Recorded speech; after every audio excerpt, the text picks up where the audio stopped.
A very good morning, everybody. I am CS Kajal from Nyandeep Academy, Pune.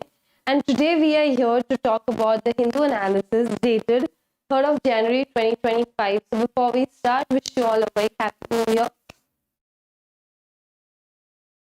The topics that we will be discussing today: poverty, trafficking, climate change. Next will be should voter ID be linked to Aadhaar. Next will be PMI, Purchasing Managers Index, and next will be WPI, Wholesale Price Index. There are many news covered in today's newspaper, but these four are the most important ones. That's why these four have been shortlisted. Okay, so the first news that we will be talking about is poverty, trafficking in Bengal linked to climate change. That is what the experts have been saying. So the government has again and again been interfering. They are trying to take efforts, but still trafficking continues. Now, what is trafficking? Buying and selling of humans. We have already mentioned this in one of our previous Hindu analysis sessions. So buying and selling of women or children, this has been continuously done. And if we talk about certain parts of West Bengal, it is very prominent there.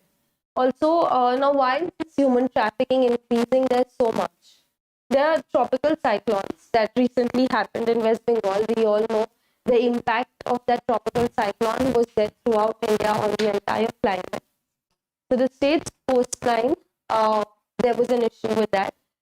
Since May 2020, experts say that climate change is one of the factors that is pushing people into poverty and driving human trafficking. Okay, this is what the experts are saying, that because the climate, there are so many issues because of the climate.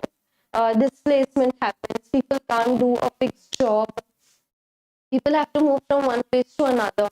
So because of that, easy and the wrong way, the shortcuts of earning money, people are doing that is human trafficking. Now, climate change has become a factor behind human trafficking, especially in vulnerable regions such as Sundarbans.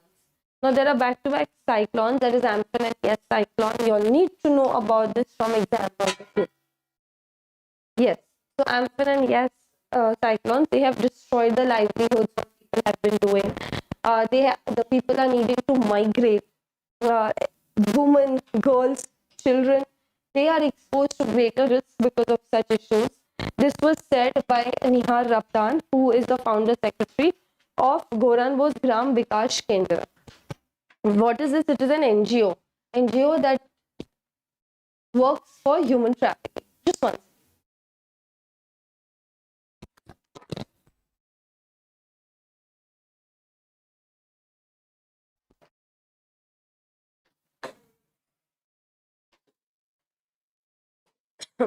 Okay, so yes, as I was talking about human trafficking, I hope you guys have heard everything till now. So this is what the issues are. There has been a lot of human trafficking, especially because of the climatic issues.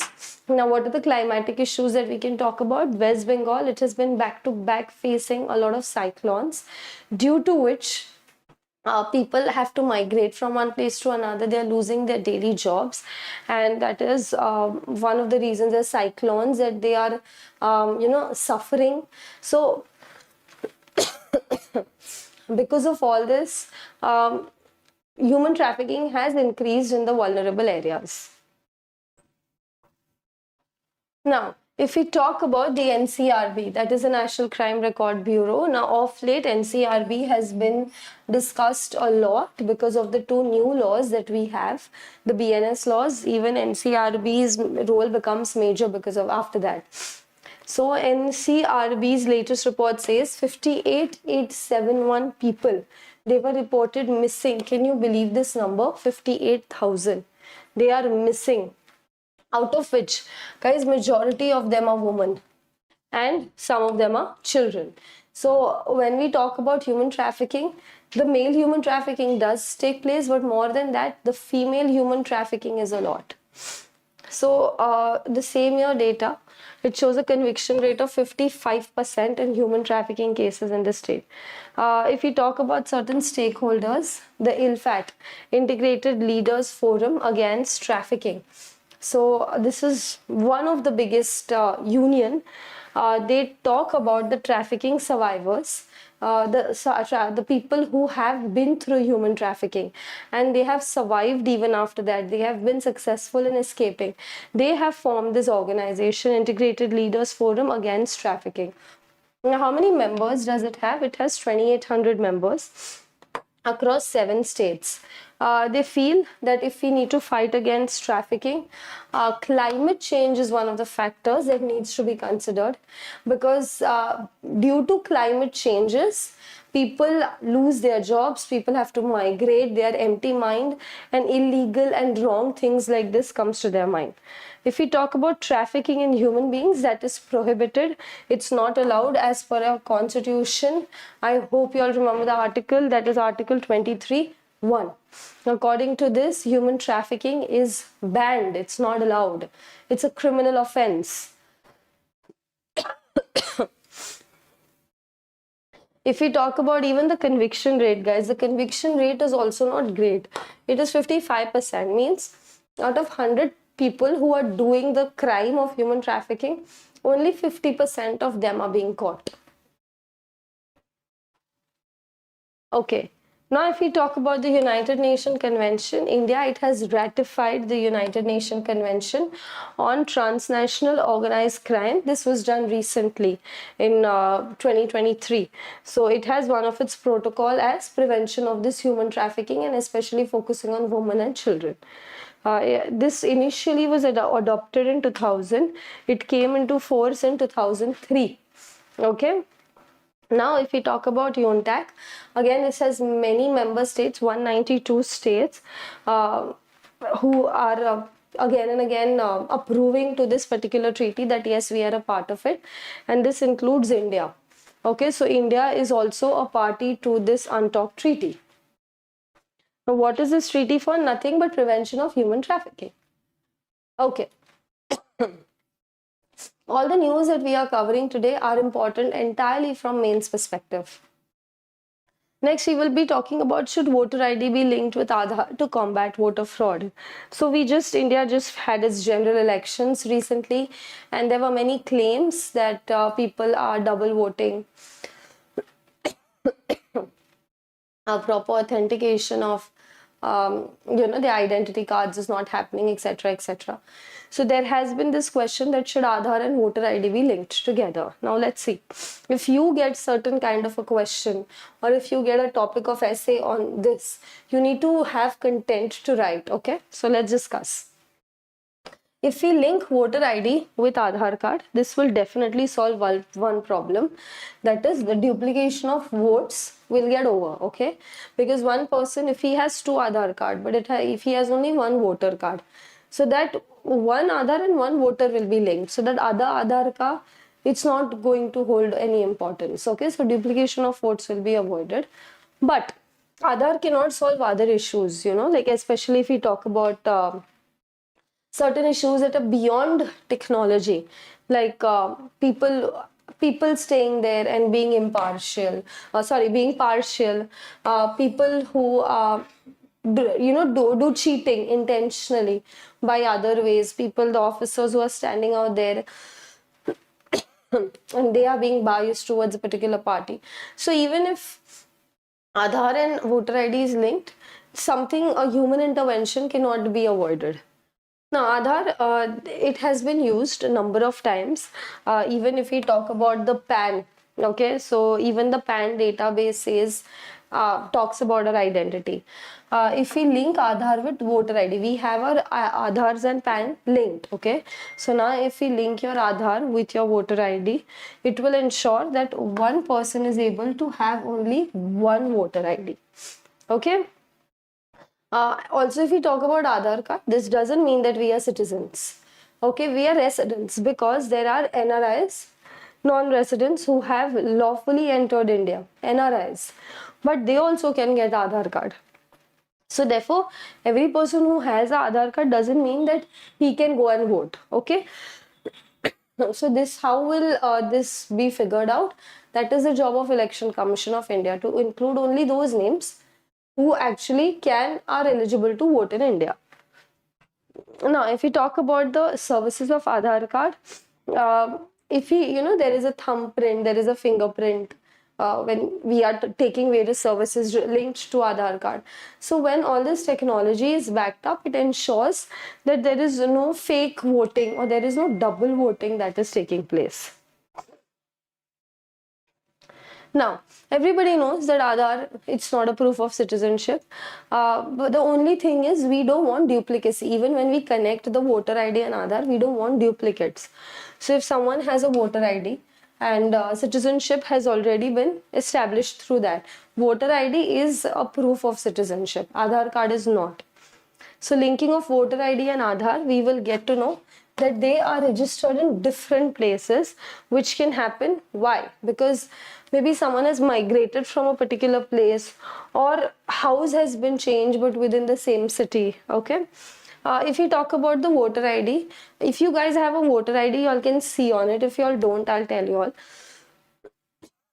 On the voter ID, there are only 5 details that come. Your name, then comes your father's name or your spouse's name, then comes your address, then comes your date of birth, which shows your age, and then is your house number. Okay.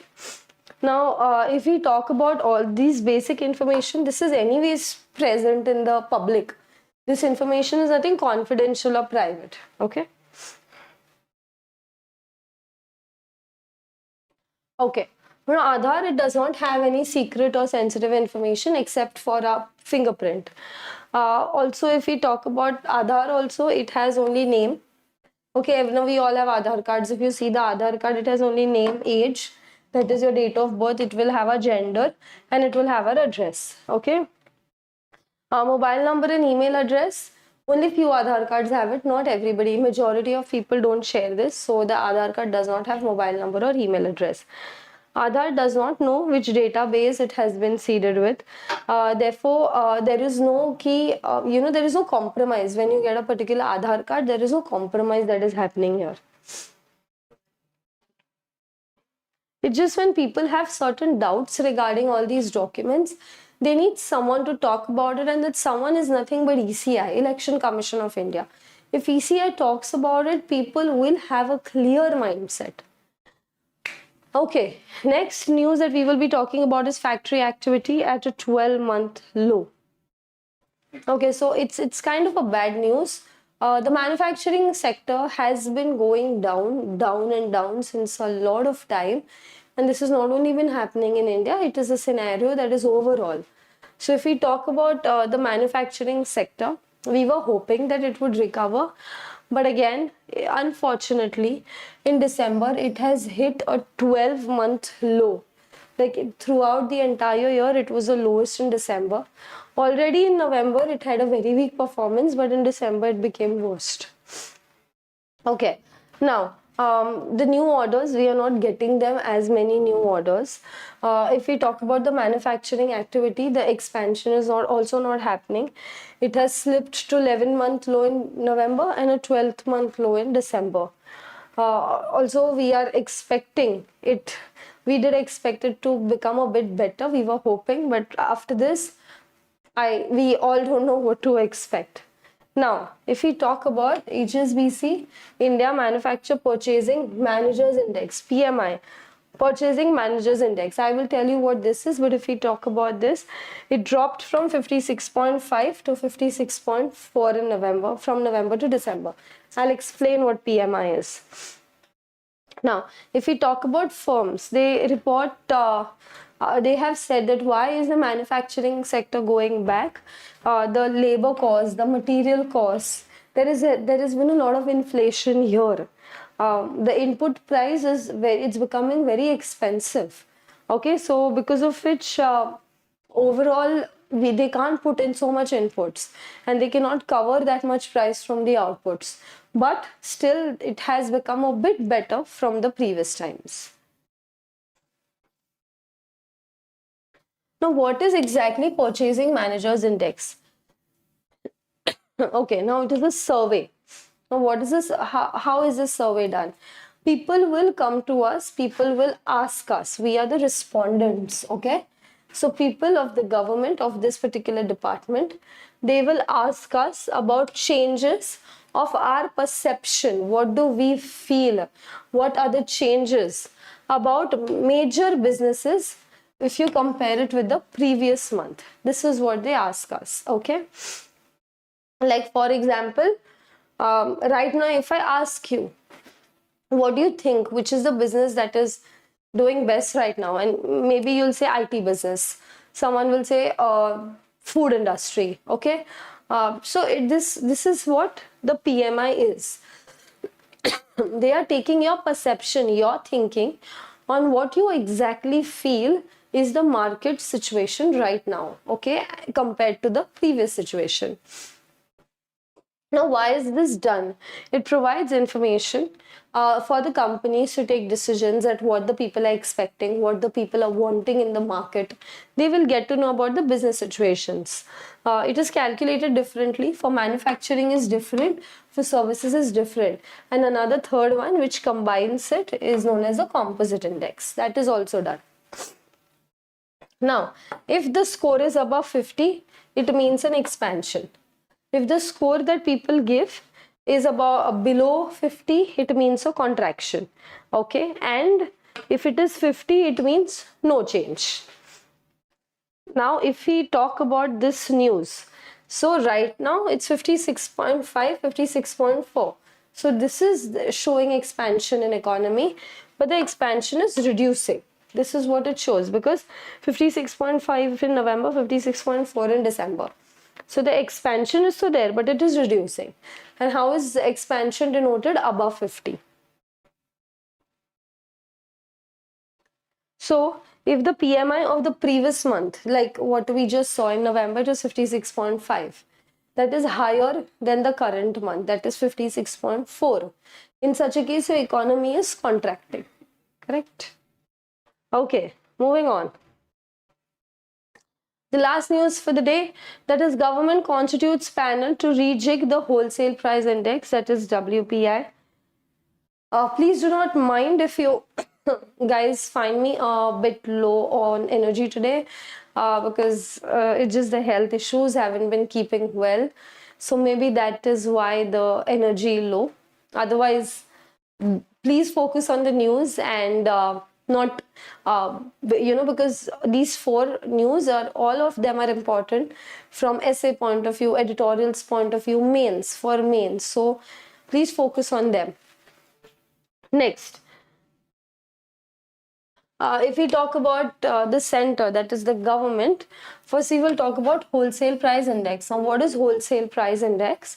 It is how you measure inflation, that is price rise. Okay, how you measure this inflation. But here, when we are measuring inflation, we are not measuring it at market price, we are measuring it at wholesale price. Now, what is the supply chain? Manufacturer, wholesaler, retailer, consumer. So we are taking this price. Generally, we should be taking retail price, that is the MRP, but we are taking wholesale price and WPI. Okay.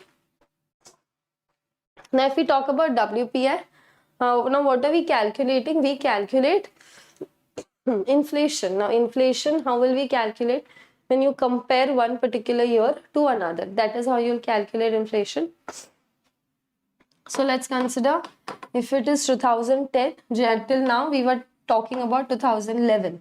Okay, so we were comparing ki 2011 mein, if we are talking about 1 kg potato, so how much was this 1 kg potato in 2011 and how much is it now? How much has it increased? So we are comparing with a particular year, correct? So this particular year is nothing but the base year. So now finally the base year is going to change and we will be considering 2022 to 2023, because that's how correctly it should be done, right? 2011 inflation and right now we can't even compare. It has changed that drastically. So 2022 and 2023 will be the new base year. This is a huge change from economics point of view. Now the Niti Aayog, the committee of Niti Aayog, the working group, one of its members, Ramesh Chand, he said that we are also going to form new pointers, that how can we get the WPI, also like a compilation. Compilation means getting together many new things. Okay, so we will be talking about that. we have an advisory panel from which we will be taking approvals technically if this is possible. Now there are many a times that on paper though we can do it, but technically practically when you go out in the market you're not sure if you'll be able to do this or no, right? So that also needs to be considered by the technical advisory panel. Then next, this Niti Aayog group, they are supposed to submit its final report ASAP. They have given it time that on 30th June 2026, if that's the effective deadline, we want to implement it ASAP as soon as possible. Now, as I said, WPI, it keeps we consider the wholesale prices in case of WPI. I just mentioned that. And if we talk about CPI, this is Consumer Price Index, okay? Consumer Price Index will talk about the average prices to pay for different goods and services. Matlab, manufacturer, wholesaler, retailer, consumer. So the amount that this person pays, CPI is done on that. Matlab, the amount at which you go and buy 1 kg potato, you give that amount. That is CPI. Very more practical, correct? Because maybe few years pehle you used to give 100 rupees. Now you're giving 300 rupees for that same thing. So that is a inflation as per CPI. But WPI measures it at this level. Now, WPI only talks about good. CPI talks about goods as well as services. Now, for example, a rickshaw ride. A rickshaw ride in 2011 and a rickshaw ride today, there is a lot of difference. So CPI considers that. Even if we talk about RBI, RBI also does not use WPI for policy making anymore. It uses CPI only. Because that shows the real inflation when they are setting their monetary policies, when they're trying to control the money supply in the economy, they will talk about CPI. Now, if we talk about the basket of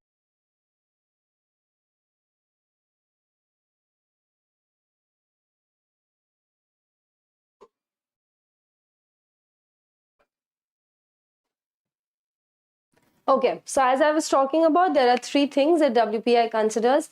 Number 1 is the main food items. Number 2 is the fuel and power. Number 3 is the manufactured ones, the primary articles that we saw.